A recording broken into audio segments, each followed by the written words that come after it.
Diving into the wreck. First, having read the Book of Myths and loaded the camera and checked the edge of the knife blade, I put on the body armor of black rubber, the absurd flippers, the grave and awkward mask. I'm having to do this, not like Cousteau with his assiduous team, aboard the sun-flooded schooner, but here alone. There is a ladder. The ladder is always there, hanging innocently, close to the side of the schooner. We know what it is used for, we who have used it. Otherwise, it is a piece of maritime floss with some sundry equipment. I go down, rung after rung, and still the oxygen immerses me, the blue light, the clear atoms of our human air. I go down, my flippers cripple me. I crawl like an insect down the ladder, and there is no one to tell me when the ocean will begin. First the air is blue, and then it is bluer, and then green, and yet black. I am blacking out, and yet my mask is powerful. It pumps my blood with power. The sea is another story. The sea is not a question of power. I have to learn alone to turn my body without force in the deep element. And now, it is easy to forget what I came for, among so many who have always lived here, swaying their crenellating fans between the reefs, and besides, you breathe differently down here. I came to explore the wreck. The words are purposes, the words are maps. I came to see the damage that was done and the treasures that prevail. I stroke the beam of my lamp slowly along the flank of something more permanent than fish or weed. The thing I came for, the wreck, and not the story of the wreck, the thing itself and not the myth, the drowned face always staring towards the sun, the evidence of damage, worn by salt and sway into this threadbare beauty, the ribs of the disaster curving their assertion among the tentative haunters. This is the place, and I am here, the mermaid whose dark hair streams black, the merman in his armored body. We circle silently about the wreck.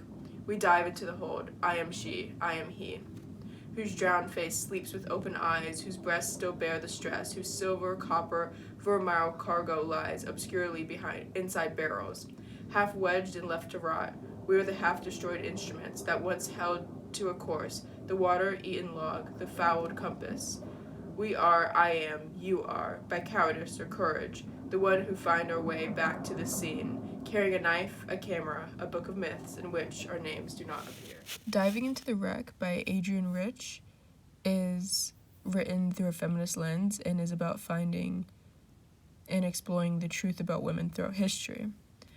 First, to support this theme, the symbol of a book of myths is used. These myths represent certain untrue things about women and feminism and history. And the narrator's purpose in this poem is to explore these untruths. So with her, she brings a camera, which is to document, and then a knife and body armor, which implies that there is danger, which there is if she's traveling underwater to the wreck. And then to further emphasize the courage, she's alone, which is contrasted with Cousteau, where he had a whole team of people and lots of equipment, but she does not. Next, the ladder. The ladder symbolizes this advancement from previous held truths to actual truths. The ladder is a pathway from the above sea and then into the ocean, which is like present day, to exploring the past. She also implies that there are people who ignore this truth. When she says it's a piece of maritime floss, she's saying that there are some people who just ignore the ladder and choose not to go down it, maybe because they're too scared or because they don't want to know the truth or they've already accepted the book of myths. But there are other people, like the narrator, who do know what it's for and who have used it. So in this stanza, she goes down the ladder. She says, like an insect, because she feels small in comparison to the vast ocean. And there is no one to tell her where the ocean will begin, which just further emphasizes how she's alone and doing it by herself and very courageous. This stanza is describing the oxygen that's flowing to her. The oxygen is a symbol of power.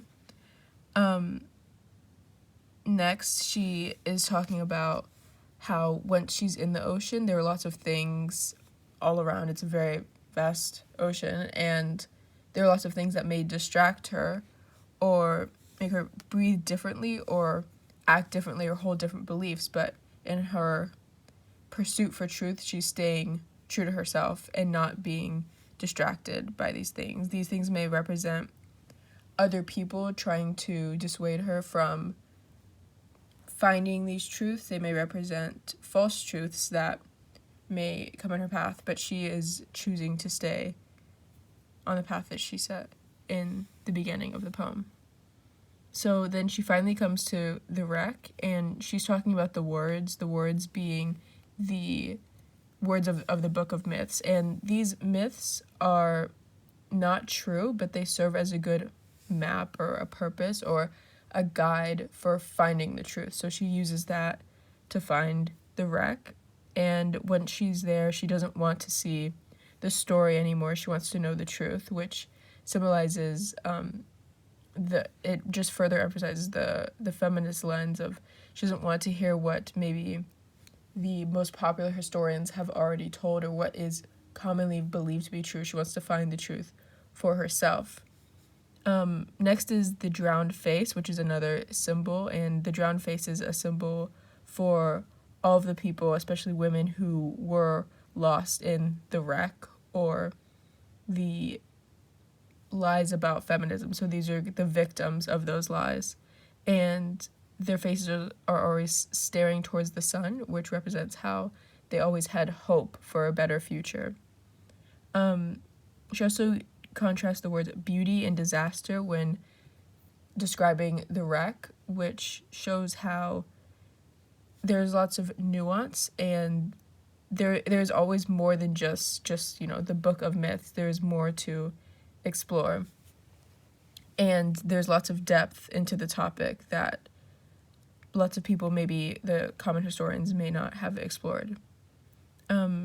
She also talks about a mermaid and a merman, and these are the contrast of the feminine and masculine, but in this stanza they're not opposed. They're circling silently, and in the end they are one and the same. They are the narrator, which represents that goal towards equality. Back to the drowned face, the victims shown to be like their previous hope has been destroyed. So they used to be instruments, they had a purpose, but then they were destroyed by the Book of Myths and the lies. They used to be a log or a compass, things that did have a use, but all of that went away after they drowned or were succumbed to the wreck. And then in the final stanza, Rich is talking about how the narrator did all of this. This whole exploration was an exploration of courage, but some may just do this because of fear. And this just goes back to how courageous the narrator is for doing all of this alone. And the last line, our names do not appear, referring to the Book of Myths, just goes back to how the women were not properly represented in the telling of history. Using the Sciardi method of analyzation, we were first asking what is the poem saying? So to know that we know that the speaker is a woman, a courageous woman, and she's talking to other women and also those who follow strictly the Book of Myths and don't explore beyond that and just take that as the truth. The situation is the diving into the wreck or further analyzation of these myths. The poem says all of this. We go to the how. It says all of this using many figurative devices. She uses alliteration, such as in this stanza with blue, bluer, black, blacking out, blood, and body. Alliteration in this stanza is especially effective because this is the point in the poem where she is going into the ocean. There's lots of energy, and the alliteration just helps show, through figurative devices, the excitement but also fear. Also, repetition is used often, like rung after rung, and whose is repeated throughout here. This shows, it not only emphasizes the points being made in these respective stanzas, but it also shows how this pursuit of diving into the wreck is a repetitive process that the narrator and others before her and after her have done and will always have to do.